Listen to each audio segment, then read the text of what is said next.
Magandang umaga po sa ating lahat. Welcome po uli dito po sa aming daily devotion na ginagawa po sa St. Paul United Methodist Church, Tondo, Manila, tuwing alas 6, Lunes hanggang Sabado.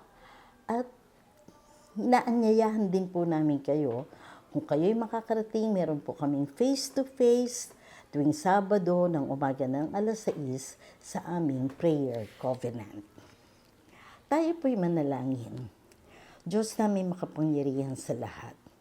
Kami ay nagpupurit, nagpapasalamat, Panginoon, sa buong magdamag na kami ay iyong pinrotektahan sa aming pagtulog. At ibinalik, Panginoon, ang aming mga pagal na kalakasan ng aming katawan at biyaya ng buhay na taglay namin ngayong umaga, Panginoon, na punong-puno ng pag-asa. Lord, samahan mo kami sa aming pag-aaral ng iyong banal na salita. Ang lahat ng ito, Panginoon, na inilalapit namin sa iyo at hinihiling namin, Panginoon, ang samahan kami ng iyong banal na Espiritu. Lahat ng ito'y dinadalangin namin sa matamis na pangalan ni Jesus. Amen. Ang ating pong aralin ngayong umaga ay matatagpuan po sa Aklat ng Mga Awit, Kabanata 91, talatang 1 hanggang 6. Hayaan niyo pong basahin ko ang tatlong mga talata. Siyang naghahangad ng pagkupkop ng kataas-taasan at nananatili sa kalinga ng makapangyarihan. Talatang 2 ay makakapagsabi kay Yahweh, muugkat kanlungan. Ikaw ang aking Diyos, ang Diyos na tangi kong pinagtitiwalaan. Talatang 4, lulukuban kaniya sa lilim ng kanyang mapalad na pakpak at sa kalinga niya ay palagi kanyang nakakatiyak, naiingatan niya't ipagsasanggalang pagkat siya'y matapat. Alam ninyo, sa ating buhay ay hindi maiiwasan ang mga gulo, pagsubok, panganib na nagmumula sa ating paligid o maaaring ito ay tukso tukso sa sarili nating mga kahinaan. Ngayong araw na ito, nadadama natin ang bagyo. Mayroon po tayo ngayong super typhoon na pumasok po sa area of responsibility ng Pilipinas, at ngayon po ay nandoon po ang sentro ng lakas ng bagyong ito sa bandang norte at sa may Babuyan Island. At maging hanggang dito sa Manila, abot po yung tail ng bagyong ito. Ngunit dito sa ating mga binasa ngayon, isang paalaala ng Diyos sa awit 91 na kung tayo ay nakakalimot at nawawala ng mga pag-asa dahil sa mga nangyayaring kalamidad, pagsubok o kapighatian, ay mayroon tayong Diyos na ating matatakbuhan.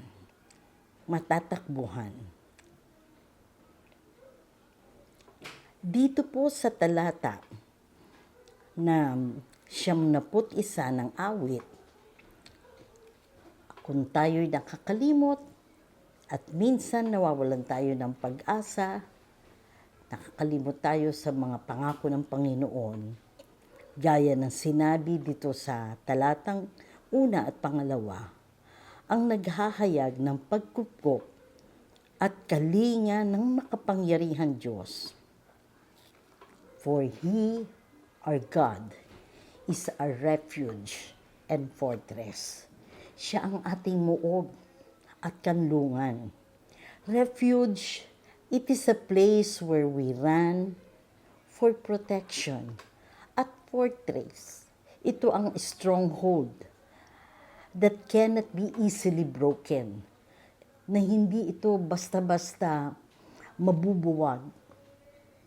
At dito tayo, ito ang ating pinagkakapitan.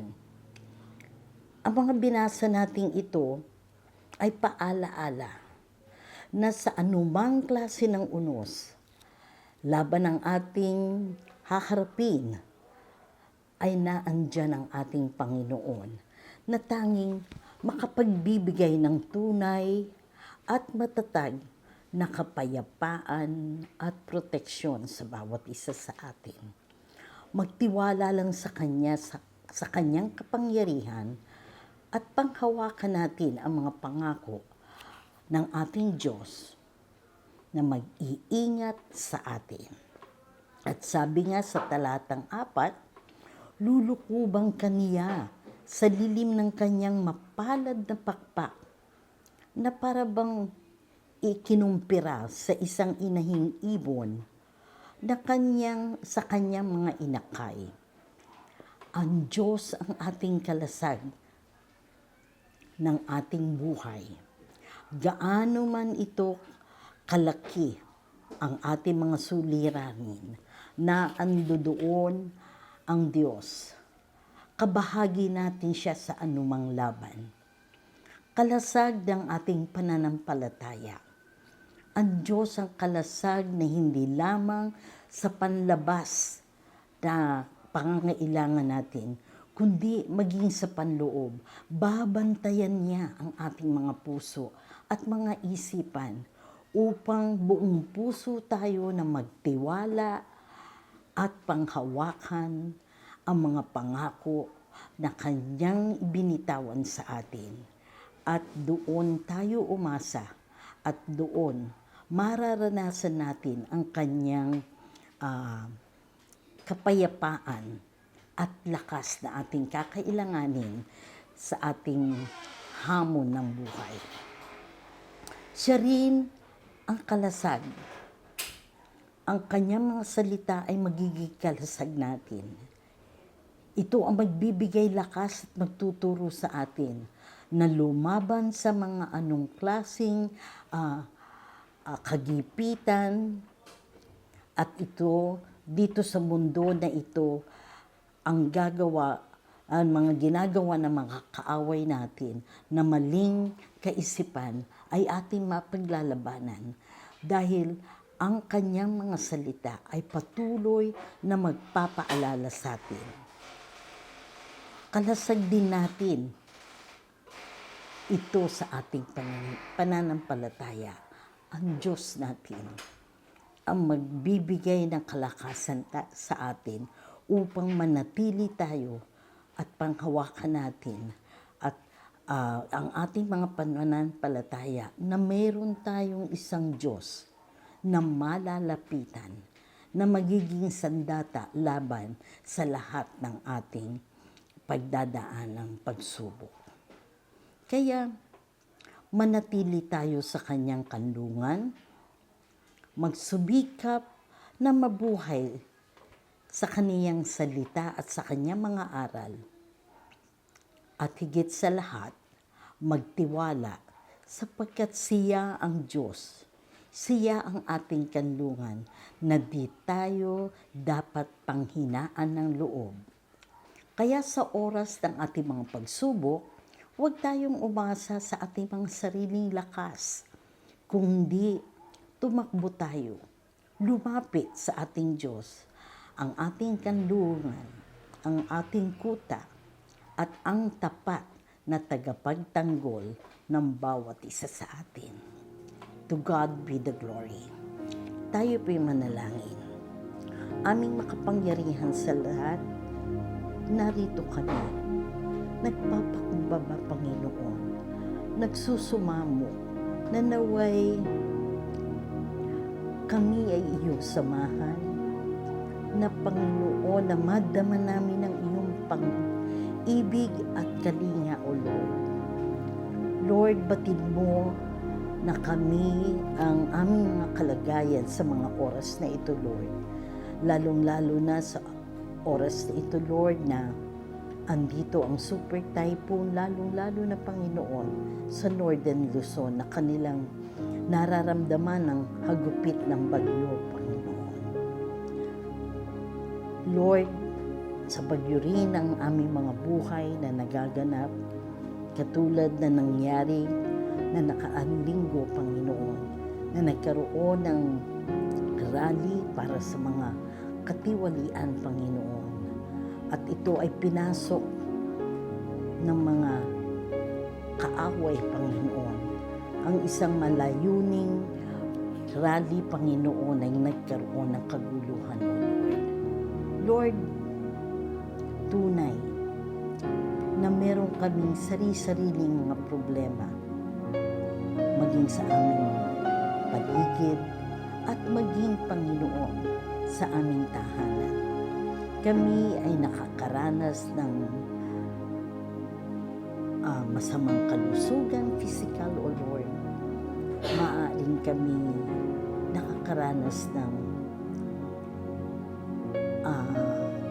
problema, Panginoon, emotionally, mentally, at kakulangan, Panginoon, at kahinaan ng spiritual. Lord, we need your presence, Lord God.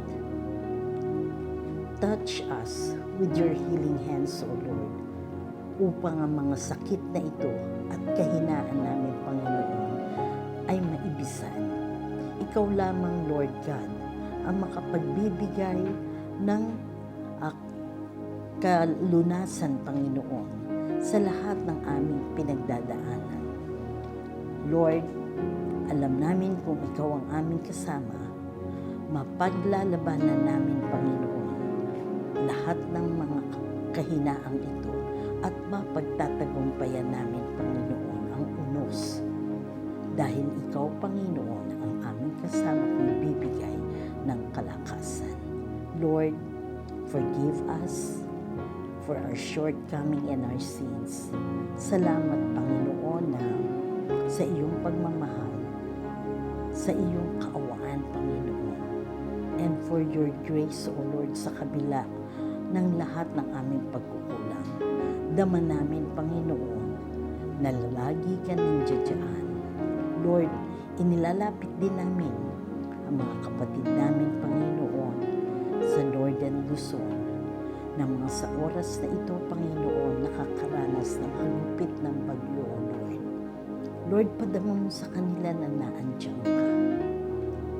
Padama mo sa kanila ang iyong pagmamahal. Akapin mo sila, Panginoon, ng iyong proteksyon, O Lord. At madama nila na hindi sila nag-iisa, O Lord. Lord, muli, inilalapit namin ang aming mga dalangin na ito. Hindi namin kakayanin, Panginoon, ang anumang unos sa buhay namin kung hindi ka namin kasama. Kaya naman, iyon ang dalangin namin. Sa kabila ng aming pagkukulang, O Lord, huwag mo kami sukuhan. I-guide mo kami upang mapagtagumpayan namin lahat, Panginoon, ang mga pagsubok na ito. Lahat na ito'y dinadalangin namin sa matamis na pangalan ni Jesus.